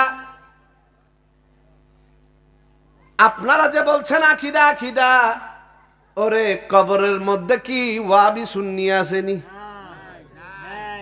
খবরের মধ্যে ওয়াবি সুন্নি আছে আর না মাত্র হদুন হয়তো নাই, হদুন হদ্দা আছে। আমি হুকিয়ে যেত হতা হওয়া ফুরুদের দলিল দি। কথা কি দিয়ে বলতে হবে? ওয়াবি সুন্নি এগুলো কবরের মধ্যে আছে কিনা? ওরে সুন্নির মাহফিল বুঝা তো সহজ নয়। সুন্নির মাহফিল বুঝতে হলে আগে কোরআন হাদিস পড়ে আসতে হবে। একটু জোরে বলেন না, কি পড়ে আসতে হবে? আপনি বলবেন ভাইরে, আপনি তো যাত্রার সাথে পিছনে নামাজ পড়েন না। আকিদা যদি বিশুদ্ধ হয় তার পিছনে আপনি নামাজ পড়েন, আকিদা যার খারাপ তার পিছনে নামাজ। কারণ কি? কবরের মধ্যে কি ওয়াবি সুন্নি আসেনি? ঠিক আছে ভাই, কবরের মধ্যে কি আছে তুমি একটু মুনকির নাকির থেকে জিজ্ঞেস করো। কার কাছ থেকে? মুনকির নাকির থেকে জিজ্ঞেস করলাম, ও মুনকির নাকির, কবরের মধ্যে তুমি তো টেস্ট নিবা, সেই টেস্টের প্রশ্ন কি? মুনকির নাকির ইরশাদ করছে, মান রাব্বুকা। সুবহানাল্লাহ বলেন। কবরের মধ্যে ইমানদারকে রেখে আসার সাথে সাথে প্রশ্ন করা হবে কয়টা? কোন রাওয়ায়াতে আছে 2টা, কোন রাওয়ায়াতে আছে 1টা, কোন রাওয়ায়াতে আছে 3টা, কিন্তু একটা প্রশ্ন সেখানে কমন, মানে উগ্র প্রশ্ন, গরিব তো গরিব। 3টা প্রশ্ন। কয়টা? 3টা। 1 নম্বর, মান রব্বুকা। মান রব্বি আল্লাহ, আমাদের রবকে। আমাদের রবকে প্রশ্নে পাস। প্রশ্নে আর কোনো কিছু জিজ্ঞেস করার দরকার আছে? হন না? মুনকির নাকির ডাক দিয়ে বলছেন, না রে না, রব্বি আল্লাহ বললে হবে না। কারণ খ্রিস্টানও তো বলে রব্বি আল্লাহ। খ্রিস্টান কাকে আল্লাহ বলে? আল্লাহকে রব। কিন্তু আবার ঈসা আলাইহিস সালামকে আল্লাহর সন্তান মানে। ইহুদিও আল্লাহকে মানে, আবার উজার আলাইহিস সালামকে আল্লাহর সন্তান মানে। আছে না নাই? বিভিন্ন মজুসিরা আল্লাহ মানে, আবার তাদের মূর্তিকেও আল্লাহ মানে। আছে না নাই? সুতরাং রব্বি আল্লাহ এটা ফাইনাল প্রশ্ন নয়। এর পরের সেকেন্ড প্রশ্ন হচ্ছে, ও মুসলমান, ও আল্লাহকে মাননেওয়ালা, একটু বলে দাও ওয়ামা দীনুকা। আর তোমার ধর্ম কি? তোমার ধর্ম তখন প্রত্যেক মুসলমান জবাব দিবে দিনিয়াল ইসলাম, দিনিয়াল, এই আমার ধর্ম ইসলাম, আমার ধর্ম। এখানের ভিতর সব উত্তর চলে এসেছে না? আমার নবীকে, আমার ধর্মীয় গ্রন্থ কোনটা, আমি ইবাদত কি কি করতাম, সব কিছু উত্তর কোথায় চলে এসেছে? দিনিয়াল ইসলাম। মুনকির নাকিরকে বললাম বাবা সব শেষ, আর কিছু দরকার নাই, দিনিয়াল ইসলামও বলে ফেলেছে, এবার চলে যাও। মুনকির নাকির বলে না রে না, আমাকে একটু বলে দাও তুমি ওয়াহাবি না সুন্নি?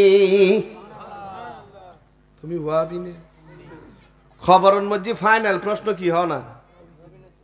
আর নামাতে, আর নামাতে তো হবেন হুজুর হতাইয়েন হতুন হইলেন কে? হাদিস শরীফের মধ্যে একটা সানা, হাদিস শরীফের মধ্যে এই মুনকির নাকিরে সোয়াল ঘর দিয়ে না, কারণ খেয়াল করো কি সোয়াল, মা কুনতা, সুবহানাল্লাহ, মা কুনতা তাকুলু ফি হাক্কি হাযার রাজুল, মা কুনতা তাকুলু ফি হাক্কি হাযার রাজুল, মা কুনতা তাকুলু ফি হাক্কি হাযার রাজুল।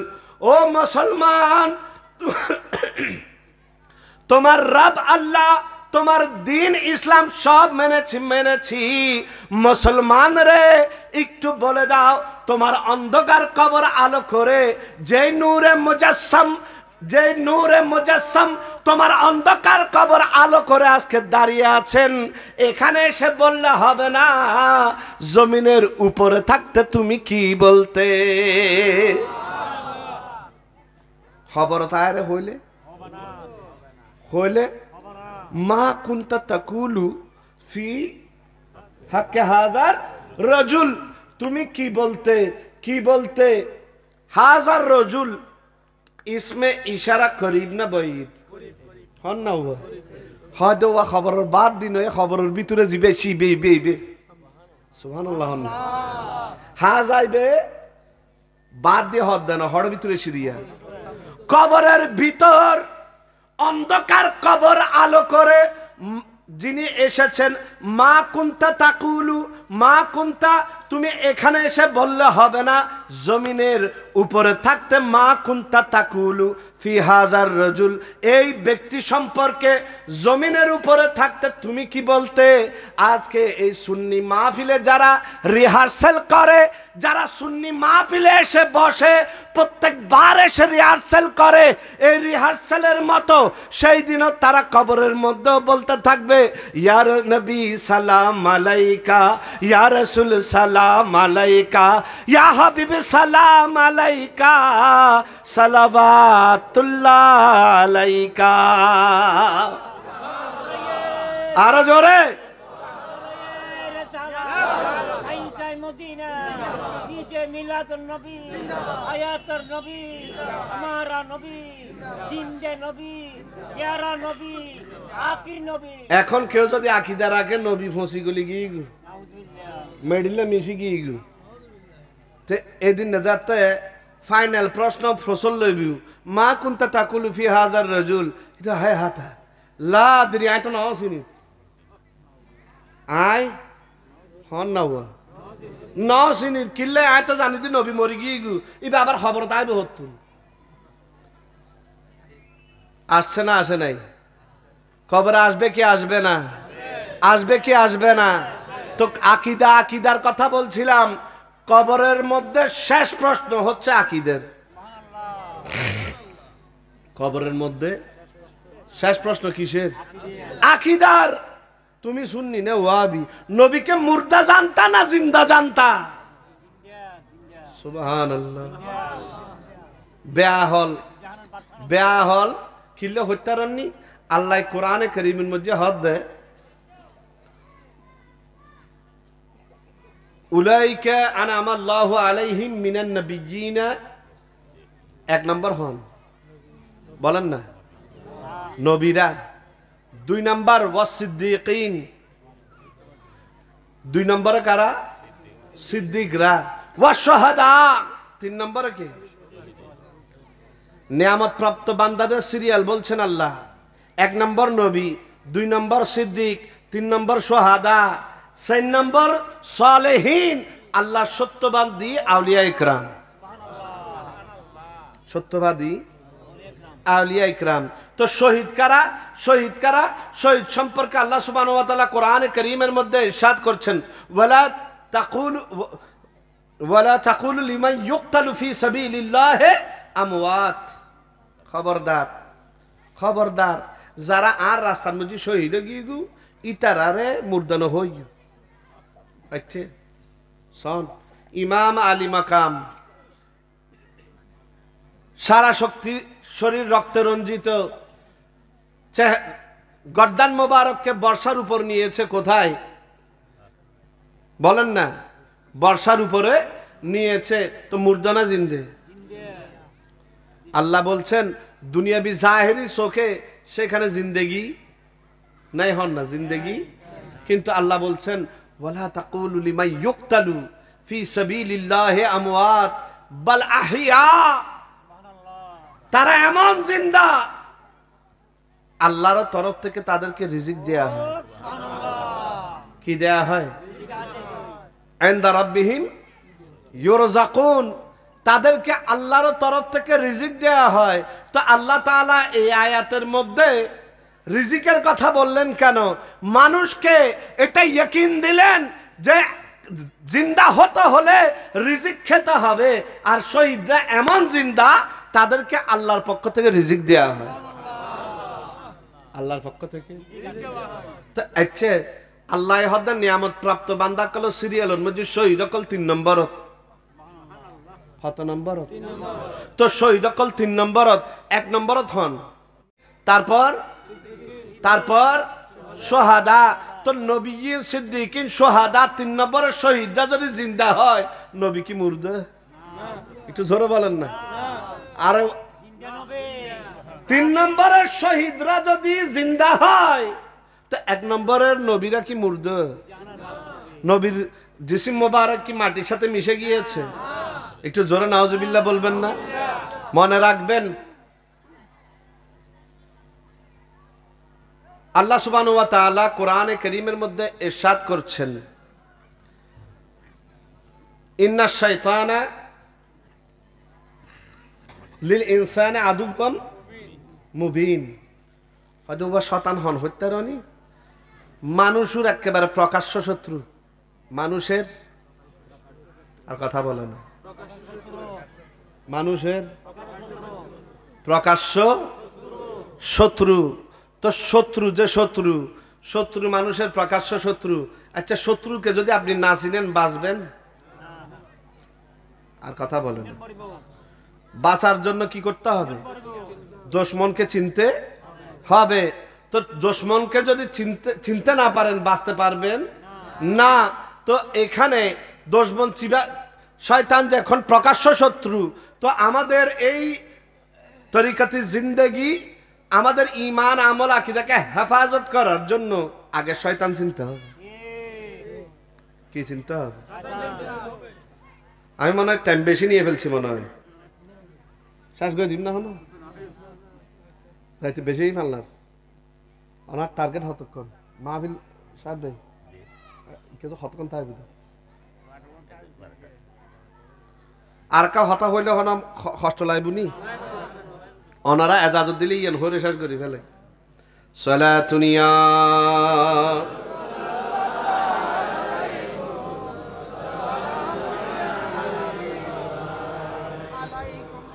শয়তান মানুষের প্রকাশ্য শত্রু।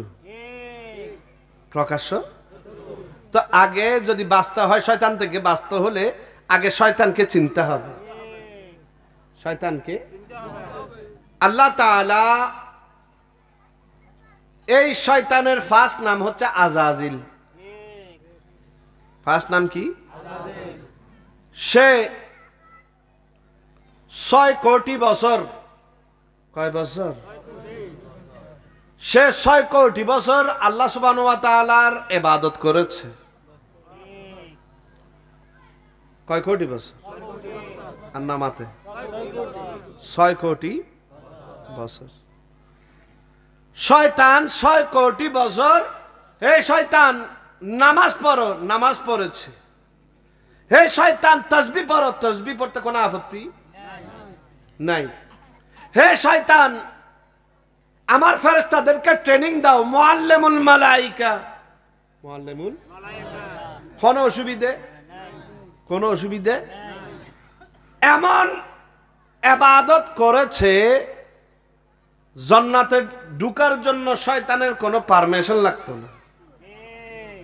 কি কোনো পারমিশন? জিন্দি মনোহর ইন্দি ঢুকের বাইরের ৬,০০০ কোটি বছর আল্লাহ সুবহানাহু ওয়া তাআলার ইবাদত করেছে। ইবাদতে তার কোনো কি নাই, কোনো না নাই, সব সময় লব্বাইক রাজি, সব সময়। শয়তান তাকে বলা হয় যে ইবাদতে তার কোনো গাফলতি।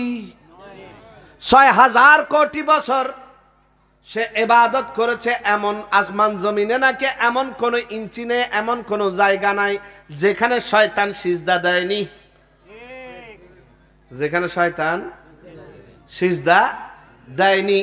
ওই শয়তান এমন ইবাদত করেছে,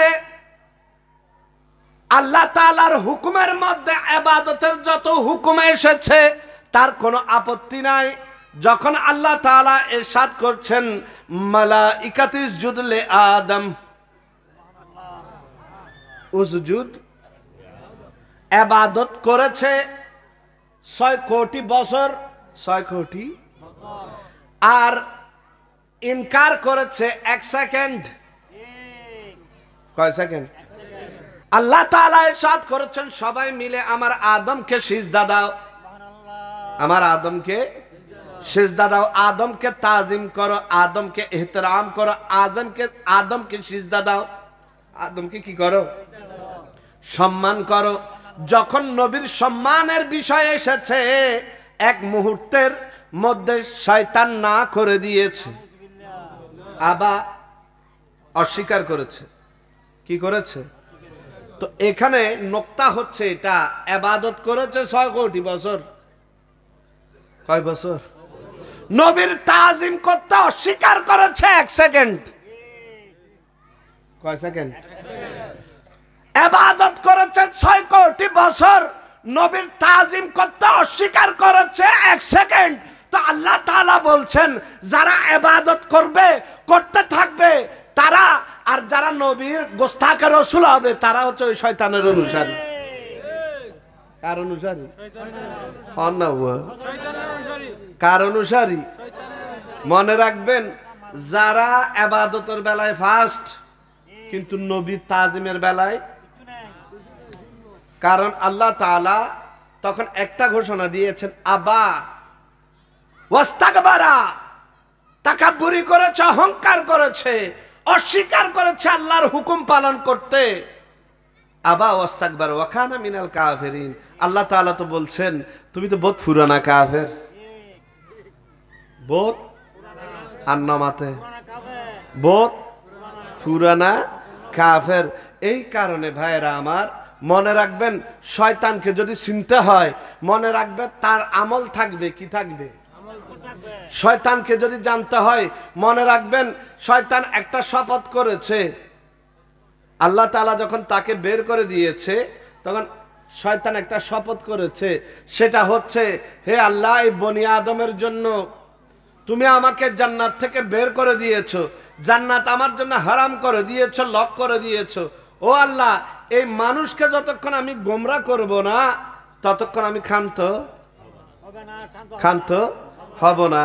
তো আল্লাহ তাআলা ইরশাদ করছেন, হে শয়তান, আমার বান্দা তোর প্ররোচনায় পড়বে, তোর প্ররোচনায় পড়ে সে যখন আবার অনুতপ্ত হয়ে আমার কাছে এসে আস্তাগফিরুল্লাহ বলবে, আমি আস্তাগফিরুল্লাহ বলারদের, অনুতপ্ত হওয়ারদের, ক্ষমা প্রার্থনা করারদের আমি আমার নবীর ওসিলা নিয়ে কবুল করে নিব।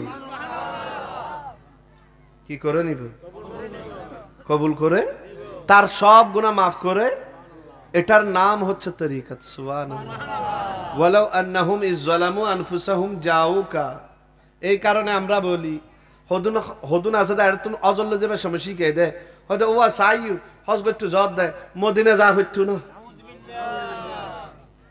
মদিনা যাবার হাতা হন কিছু আসে না হজত গেলে জাফর বিদাইলে আসে না নেই আসে না নাই মনে রাখবেন এগুলোর সাথে গেলে শুধু আমল যাবে তা নয় ইমানও এই কারণে বলছি ভাইরা আমার ইমান আকীদা হেফাজতে রাখতে হবে তরিকতের জিন্দেগি ধারণ করতে হবে তরিকতের জিন্দেগি ধারণ করতে হবে নামাজ রোজা হজ এগুলো বাঁচাবো কিভাবে এগুলোকে রিয়া মুক্ত রাখতে হবে রিয়া মুক্ত রাখার জন্য মাশাইখিনে এক্সাম তাওয়াজুয়ের ট্রেনিং দিয়েছেন কিসের তাওয়াজু না বুঝুন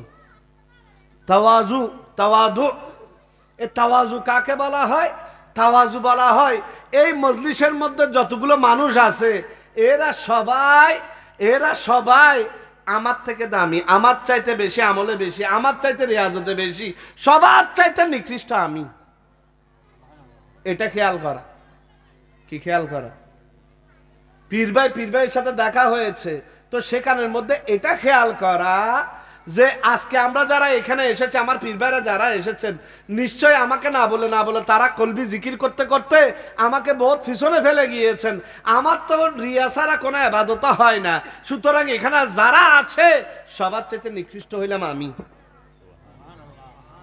সবার চাইতে নিকৃষ্ট আল্লাহু আকবার ভাইরা আমার এই তাওয়াজুয়ের মধ্যে কি মজা এখানের মধ্যে কি আছে কারা কারা কিভাবে করেছেন যদি বলতে যাই হযরত রদিউদ্দিন মোহাম্মদ বাকিবিল্লাহ রাহমাতুল্লাহ আলাইহি সুবহানাল্লাহ রদিউদ্দিন মোহাম্মদ বাকিবিল্লাহ তিনি কে তিনি হচ্ছেন মুজাদ্দিদ আল ফিসানি শেখ আহমদ সেরহিন্দি ফারুকি রাহমাতুল্লাহ আলাইহির পীর ও মুর্শিদ তিনি ওই হাস্তি যিনি নিজের জানাজার নামাজ নিজে পড়িয়েছেন তার মাকাম কোথায়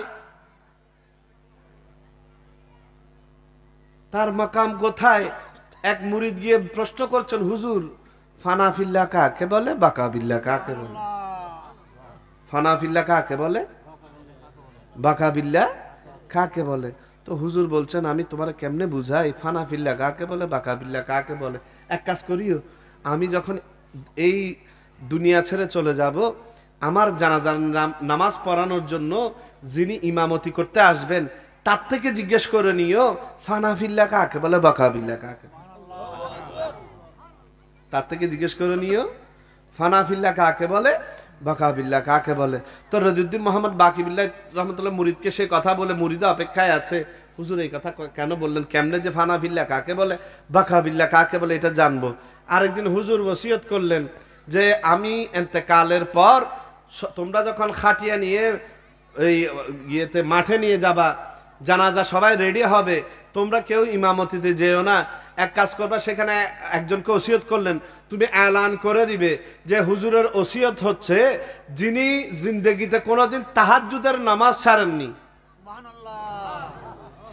কি ছাড়েননি ফরজ নামাজ তো দূরে থাক যিনি জিন্দেগিতে কোনোদিন বুঝ বয়সে বুঝ হওয়ার পর থেকে তাহাজ্জুদের নামাজ ছাড়েননি ওইরকম যদি কোনো কেউ থাকেন আপনি এসে আমার হুজুরের জানাজার নামাজটা পড়াই দিবেন তো এই ওসিয়ত করেছেন এর অনেকদিন পর যখন হুজুর রদিউদ্দিন মোহাম্মদ বাকিবিল্লাহ রহমতুল্লাহ ইন্তেকাল করলেন সবাই অত্যন্ত শোকে বিহ্বল সবাই জানাজার নামাজ পড়ার জন্য ময়দানের মধ্যে রেডি তো ওই যেই মুরিদকে ওসিয়ত করেছিলেন তিনি গিয়ে সবার সামনে সালাম দিয়ে বলছেন আমার হুজুর বলেছেন এখানে তো অনেক খোলাফা হুজুরের অনেক খলিফারা এসেছেন অনেক মুরিদানরা এসেছেন আপনাদের মধ্যে যিনি কোনোদিন জানা পক্ষে তাহাজ্জুদের নামাজ ছাড়েননি তাকে ইমামতি করতে বলেছে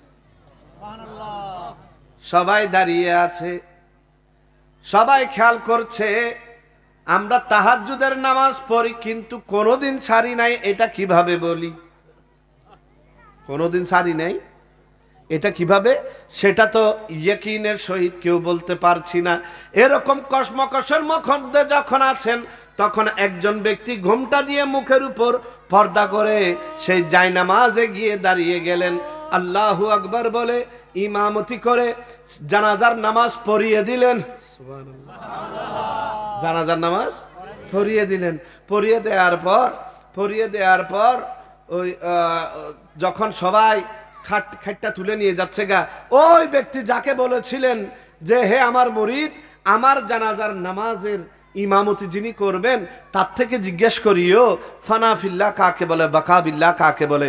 ওই মুরিদ সবাই হুজুরের লাশ নিয়ে আছে, ওই মুরিদ ইমাম সাহেবকে অনুসরণ করতে করতে গিয়ে ধরলেন, হুজুর হুজুর আমার বেয়াদবি মাফ করবেন, শুধু আমাকে আমার হুজুরের হুকুমে আমি আপনার কাছে এসেছি, আমাকে একটু বলে দিন ফানাফিল্লাহ কাকে বলে, বাকাবিল্লাহ কাকে বলে। তো রদিউদ্দিন মোহাম্মদ বাকিবিল্লাহ রহমতুল্লাহ আলাই চেহারার উপর থেকে পর্দা সরিয়ে বলছেন, ইসি কা নাম है বাকাবিল্লাহ, इसी का नाम है বাকাবিল্লাহ। अल्लाह के बंदे, जब बंदा जाते खुदाबंद में ऐसे फना हो जाते हैं तब बका के मकाम हासिल करते हैं।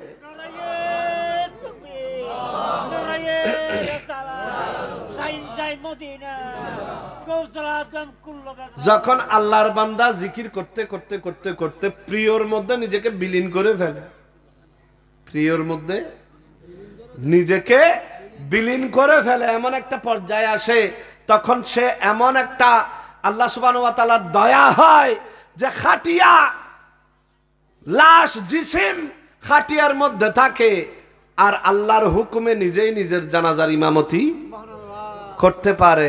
তার নাম হচ্ছে রদিউদ্দিন মোহাম্মদ বাকিবিল্লাহ। তো রদিউদ্দিন, এই কথা কেন বলছিলাম, তার তারিফটা তুলে ধরলে তো আমাদের ওই তাওয়াজু বুঝতে খুশি সহজ হবে। তো রদিউদ্দিন মোহাম্মদ বাকিবিল্লাহ রহমতুল্লাহ আলাই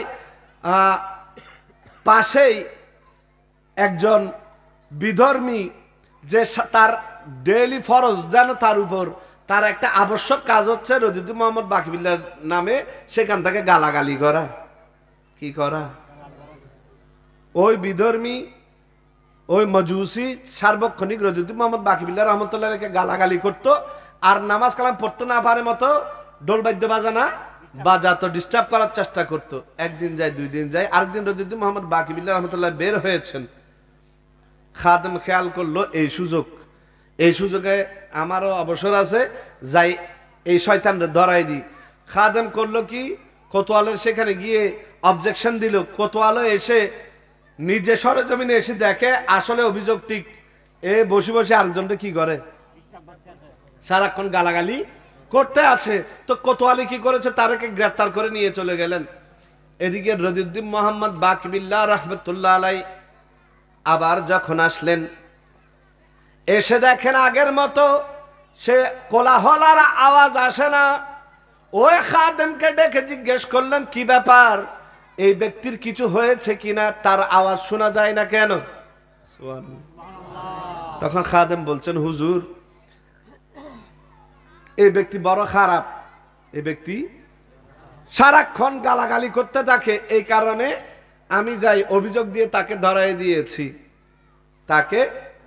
তখন রদিউদ্দিন মোহাম্মদ বাকিবিল্লাহ বলছেন, ও আমার প্রেমিক, ও আশেক, তুমি তো মনে হয় তাহলে নিজেকে তার চাইতে ভালো মনে করো, তুমি নিজেকে তার চাইতে, শুনে নাও, আমি রদিউদ্দিন নিজেকে তার চাইতে খারাপ মনে করি।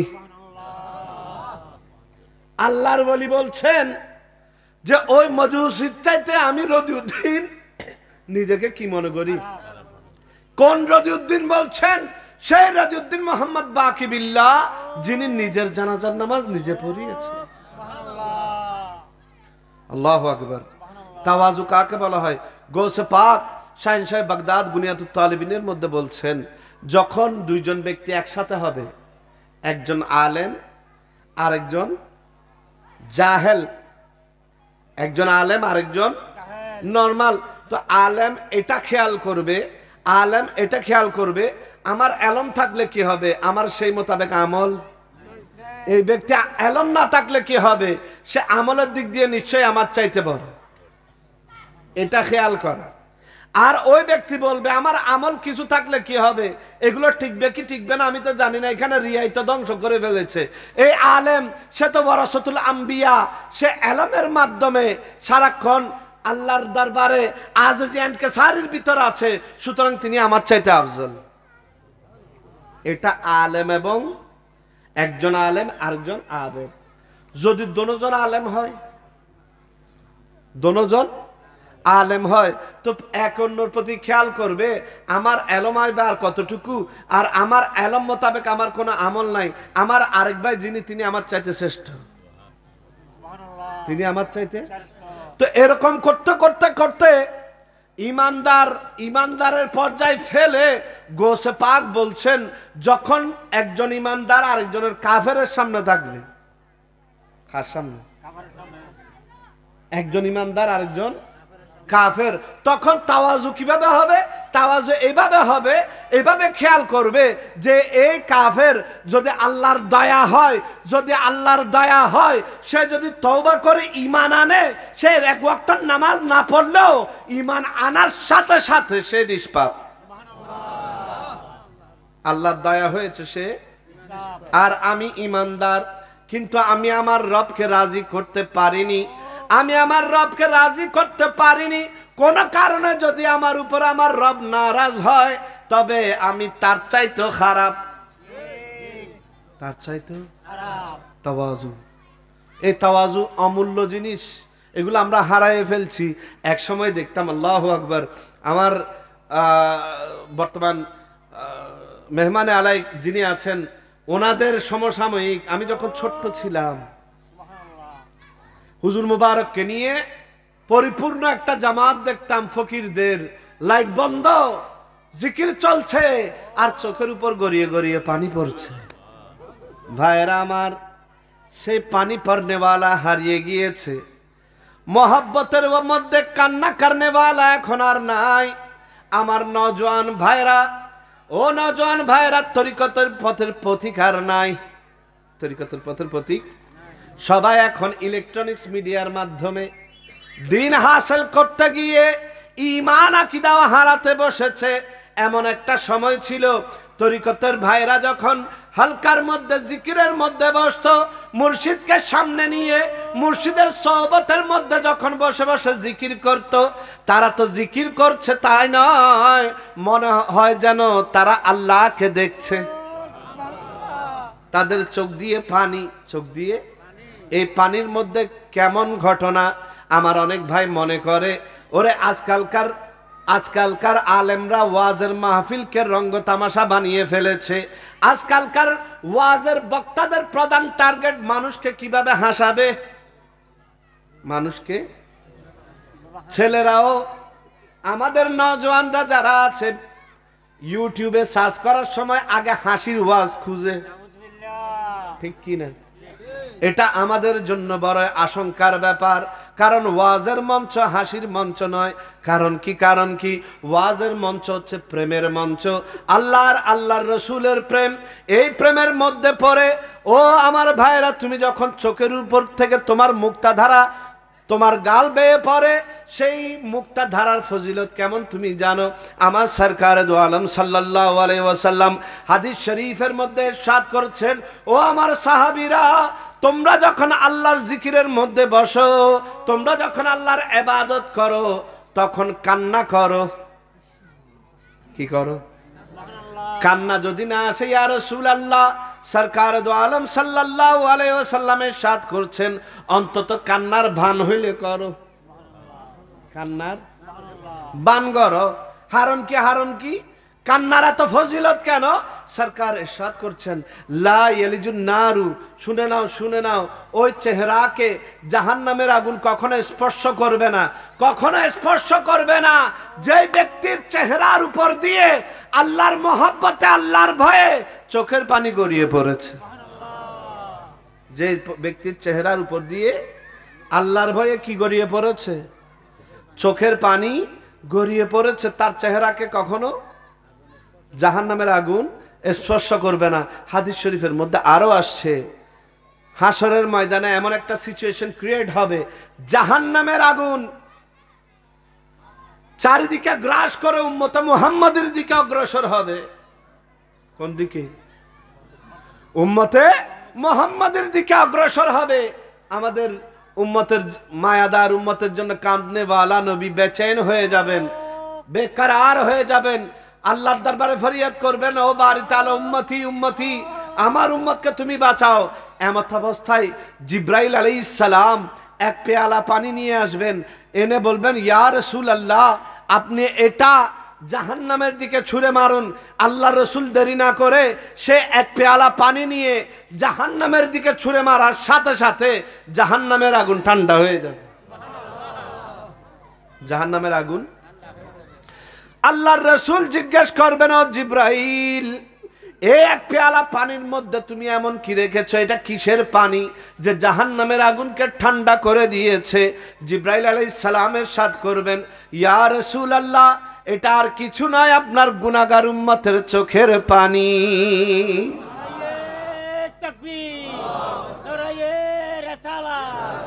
গুনাহগার উম্মতের চোখের পানি। ভাইরা আমার, এই সময় চলে যাচ্ছে, সময় এখন যত তত খারাপের দিকে যাচ্ছে। টিকটকার গোস্তাখে রসুল, বেয়াদবে রসুল, রসুলের শানে কিভাবে কথা বলতে হবে যার এতটুকু কি নেই, জ্ঞান নাই, এরকম কাউবয়কে আমরা শায়েখ বানিয়ে ফেলেছি। হন না এরকম কাউবয়কে কি বানিয়েছি? শায়েখ বানিয়েছি। তো এখানে কতগুলো ভাইয়ের রক্তের মধ্যে আগুন লাগবে। আমাদের শায়েখকে কি বলেছে বলেন না, একটু জোরে বলেন না। আমাদের শায়েখকে কি বলেছে? কাউবয় বলেছে। তো আমি প্রশ্ন করব ভাই রে, তো শায়েখকে কাউবয় বললে যদি তোমার এমন অবস্থা হয়, রসুলকে কাউবয় বললে তোমার কিরকম হওয়া দরকার? ঠিক কি না? ঠিক কি না? তাহলে বোঝা যায় ঈমান আকীদা হেফাজত করতে হবে মানুষ দেখে নয়। ঈমান আকীদা হেফাজত হবে ইউটিউব ফেসবুকের মাধ্যমে নয়। ঈমান আকীদা হেফাজত করতে হবে ইশকে রসুল কোথায় আছে সেখানে গিয়ে। আল্লাহ তাআলা আজকের এই মাহফিলকে কবুল করে নিন। আল্লাহ তাআলা তরিকতের মধ্যে দাখিল হয়ে আমাদের কলবের জমিনকে আবাদ করার তৌফিক দান করুন। আল্লাহ তাআলা আজকের এই মাহফিলকে যারা সার্বিকভাবে ইন্তজাম করে সাহায্য সহযোগিতা করেছেন তাদের এই প্রচেষ্টাকে কবুল করে নিন। আল্লাহ তাআলা আমাদের ঈমান আকীদাকে হেফাজত করুন। আমিন ওয়া আখিরু দাওয়ানা আলহামদুলিল্লাহি রাব্বিল আলামিন। আসসালামু আলাইকুম ওয়া রাহমাতুল্লাহি ওয়া বারাকাতুহু।